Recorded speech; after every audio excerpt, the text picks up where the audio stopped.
नमस्कार, आप देख रहे हैं 4PM और मैं हूं आपके साथ सिमरन। क्या हुआ जब नॉर्वे की पत्रकार के एक सवाल पूछने से भाजपा के खेमे में खलबली मच गई? कैसे हेले लिंग को चुकानी पड़ी मोदी से सवाल पूछने की कीमत और कैसे उनके साथ किया गया भारतीय मीडिया जैसा व्यवहार? दोस्तों, पिछले 2 दिनों से पीएम मोदी से सवाल पूछने वाली नॉर्वे की पत्रकार हेले लिंग बीजेपी के निशाने पे हैं। एक तरफ जहां 157वें रैंक वाली गोदी एंकर जहां नंबर 1 रैंक वाली मीडिया को पत्रकारिता का पाठ पढ़ाने में लगे हैं, वहीं बीजेपी का आईटी सेल हेले लिंग को बदनाम करने पे तुला है। एक गोदी एंकर तो हेले लिंग का जॉर्ज सोरोस के साथ लिंक भी लगाया जा रहा है, जिसका नतीजा ये हुआ है कि मेटा ने नॉर्वे की पत्रकार हेले लिंग का इंस्टाग्राम और फेसबुक अकाउंट सस्पेंड कर दिया है।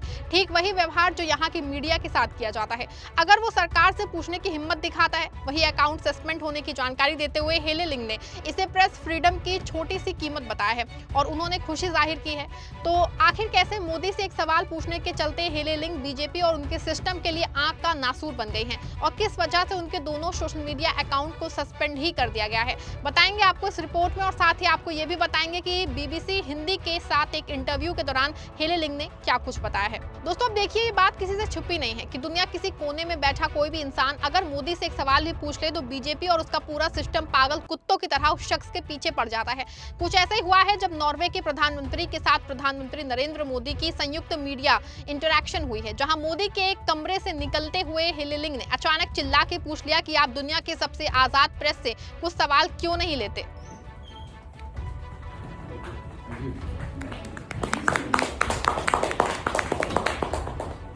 Prime Minister Modi, why don't you take some questions from the freest press in the world?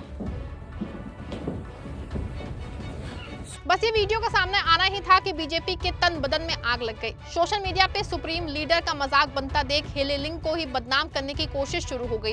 आग में घी तब पड़ गया जब नेता विपक्ष राहुल गांधी ने हेले के पोस्ट को शेयर करते हुए मोदी जी पे कटाक्ष करते हुए लिखा कि जब छिपाने के लिए कुछ नहीं होता है तो डरने की जरूरत नहीं पड़ती। बस फिर क्या था, तब तो पूरा भक्त समाज, गोदी मीडिया, आईटी सेल, गोदी में सोशल मीडिया इन्फ्लुएंसर, हर कोई हेले लिंग के पीछे हाथ धो के पड़ गया। एक्स पे एक्टिव हेले लिंग भी सबका डट के सामना करती रही, लेकिन सोशल मीडिया पे मोदी जी की फजीहत रुकने का नाम नहीं ले रही थी। इसी बीच हेले ने एक और वीडियो जारी करके कल दिखा दिया है कि उन्होंने प्रधानमंत्री मोदी से सवाल पूछने के लिए लिफ्ट तक उनका पीछा तक किया, लेकिन महामानव जी बिना पहले से जवाब तैयार किए उनके सवाल सुनने से पहले लिफ्ट में निकल गए।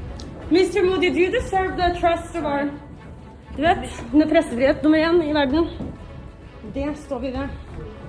आप सबके भरोसे से हमने हमेशा मजबूत और सच्ची पत्रकारिता की है। चैनल को आप सबने सब्सक्राइब तो कर ही रखा है, हमारे चैनल को ज्वाइन भी कीजिए। हमारे चैनल के मेन पेज पे जाइए, जहां सब्सक्राइब लिखा होता है ठीक उसी के बगल में आपको ज्वाइन का विकल्प दिखेगा। ज्वाइन बटन पे क्लिक करके पेमेंट प्रोसेस पूरा होते ही आप हमारे सफर का मजबूत हिस्सा बन जाएंगे। इसके बाद मोदी की भयंकर फजीहत हुई। नॉर्वे के अखबारों में भी इस घटना को लेकर काफी कुछ छपा है, जिसके चलते भारतीय दूतावास की लिपापोती ढकने के लिए सामने आना पड़ा, लेकिन उनका ये दाव भी उल्टा पड़ गया है। दरअसल घटना के बाद भारतीय दूतावास ने हेले लिंग को अलग प्रेस ब्रीफिंग के लिए आमंत्रित किया था, जहां उन्होंने भारत की विश्वसनीयता और मानवाधिकार रिकॉर्ड से जुड़े सवाल उठा दिए। इसके जवाब से विदेश मंत्रालय के पश्चिमी सचिव सीबी जॉर्ज इतना बौखला गए कि उन्होंने जवाब देते हुए भारत की सदियों पुरानी विरासत, शतरंज और योग जैसे देन और कोविड वैक्सीन तक पहुंच गए। मतलब साफ पूछा कि गणित का, और वो साहब जो हैं वो भारत मेरा महान पे निबंध लिखने लग गए। जब इसमें भी बात नहीं बनी तो गोदी एंकर को सामने आना पड़ा। तिहाड़ की यात्रा कर चुके सुधीर चौधरी जी हेले को उनके अनुभव के लिए ही घिरने लग गए। उनके पेट में दर्द हो गया, कितनी सी उम्र में कैसे हेले ने मोदी से सवाल पूछ लिया।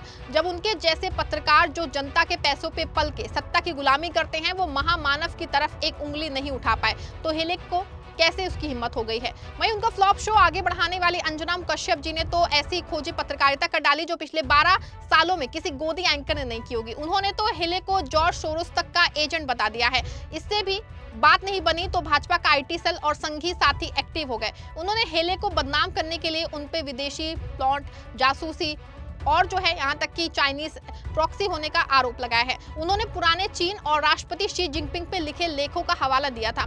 कुछ ने तो ये भी कहा कि संयुक्त मीडिया ब्रीफिंग थी ये और ना कि औपचारिक प्रेस कॉन्फ्रेंस। इन आरोपों पे लिंग ने स्पष्टीकरण देते हुए लिखा है कि मुझे कभी नहीं लगा था कि मुझे लिखना पड़ेगा, लेकिन मैं किसी विदेशी सरकार की जासूस नहीं हूँ, मेरा काम पत्रकारिता है। अब देखिए, एक तरफ जहां हेले को बदनाम किया जा रहा है, इस विवाद के बावजूद लिंग की ऑनलाइन लोकप्रियता बढ़ गई है। उनके एक्स फॉलोअर की संख्या सोमवार से पहले 800 से कम थी, जो अब 45,000 से ज्यादा हो गई है। उनकी बढ़ती लोकप्रियता को दबाने के लिए बीजेपी का तंत्र एक्टिव हुआ है, जिसके बाद मेटा ने हेले की आवाज दबाने के लिए हेले लिंग के इंस्टाग्राम और फेसबुक अकाउंट को सस्पेंड कर दिया है। उन्होंने सोशल मीडिया का स्क्रीनशॉट शेयर करते हुए लिखा कि पूरे दिन में मैं इंस्टाग्राम अकाउंट में लॉगिन करने की कोशिश करती रही, लेकिन सफल नहीं हो पाई। अब मेरा अकाउंट सस्पेंड कर दिया गया है। प्रेस की आजादी के लिए ये छोटी सी कीमत है, लेकिन मैंने पहले कभी ऐसा अनुभव नहीं किया। वहीं एक दूसरे पोस्ट में उन्होंने बताया कि मेटा के प्लेटफॉर्म पे उनके दोनों अकाउंट सस्पेंड हो चुके हैं। उन्होंने लिखा कि मैं जितने भी भारतीयों के मैसेज का जवाब देना चाहती हूँ, अब वो देरी से हो पाएगा। उम्मीद है कि मेरा अकाउंट वापस मिल जाएंगे। उन्होंने मेटा को टैग भी किया है। अब देखिए, हेले लिंग ने सस्पेंशन को प्रेस फ्रीडम से जोड़ते हुए जानकारी दी, लेकिन अकाउंट सस्पेंड किए जाने को लेकर मेटा ने कोई बयान नहीं दिया है। मेटा से सवाल हो रहे हैं कि आखिर उसने किसके कहने पे हेले लिंग के इंस्टा और फेसबुक अकाउंट को सस्पेंड किया है। भारत में सोशल मीडिया पे लोग जो है वो लिख रहे हैं कि ऐसा सिर्फ हेले लिंग के साथ नहीं हुआ है। भारत में जो भी लोग पीएम मोदी और उनकी सरकार की आलोचना करते हैं, उनके साथ ऐसा ही होता है और होता ही आ रहा है। वहीं हेले लिंग ने बीबीसी न्यूज हिंदी जो है से बातचीत में पत्रकार होने के नाते सवाल पूछना उनका काम है, और जब कोई ताकतवर देश उनके छोटे से देश में आता है और उनसे संबंध मजबूत करना चाहता है, तो सवाल पूछना उनकी जिम्मेदारी है। वहीं सवाल के जवाब में हेले ने कहा कि आपके प्रधानमंत्री दुनिया के सबसे बड़ा लोकतंत्र होने की बात करते हैं, लेकिन लोकतंत्र क्या होता है अगर आपके देश के सबसे ताकतवर व्यक्ति से सवाल पूछने की गुंजाइश ही ना हो। उन्होंने आगे कहा कि भारत में प्रेस की आजादी और मानवाधिकार उल्लंघनों की स्थिति को देखते हुए मेरा ये कर्तव्य था कि मैं इतने बड़े देश के सबसे ताकतवर व्यक्ति से सवाल पूछूं।